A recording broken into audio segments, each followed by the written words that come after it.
আসসালামু আলাইকুম, সবাই কেমন আছেন? আমি সোনিয়া আফরিন চলে এসেছি নতুন আরেকটি ভিডিও নিয়ে।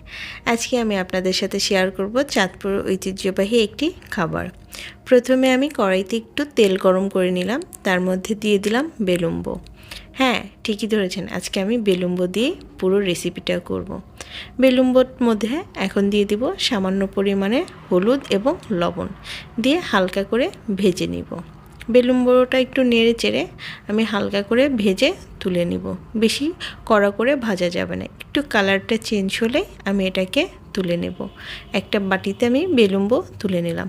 ওই তেলের মধ্যে দিয়ে দিলাম প্রায় 2 টেবিল চামচের মতো কাঁচামরিচ এবং পেঁয়াজ বাটা, স্বাদ মতো লবণ, হলুদের গুঁড়া, মরিচের গুঁড়া এবং ধনিয়ার গুঁড়া। মরিচের গুঁড়াটা আমি কালার আনার জন্য সামান্য পরিমাণে অ্যাড করেছি।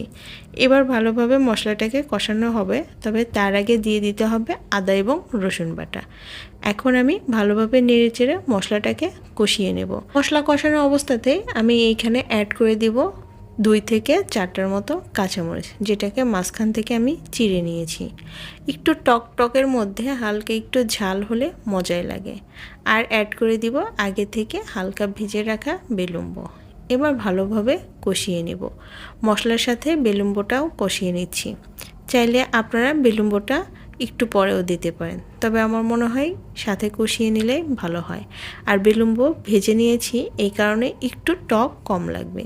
দিয়ে দিলাম এখানে সামান্য পরিমাণে পানি বেলুম্ব সিদ্ধ করার জন্য। উপর দিয়ে যখন তেল বের হয়ে যাবে তখন এখানে অ্যাড করে দিতে হবে আগে থেকে ভেজে রাখা মাছ। আজকে আমি তেলাপিয়া মাছ দিয়ে ট্রাই করছি। আপনারা চাইলে রুই মাছ, পাঙাশ মাছ, যে কোনো মাছ দিয়ে করতে পারেন আপনাদের পছন্দ অনুসারে। এখন এটাকে আমি আবার ভালোভাবে নেড়েচেড়ে কষিয়ে নেব।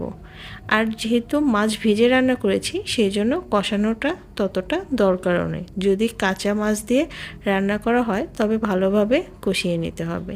নেড়েচেড়ে আমি এখন কষিয়ে নিচ্ছি। মাছ কষানো হয়ে গেলে এটার মধ্যে অ্যাড করে দিতে হবে পানি।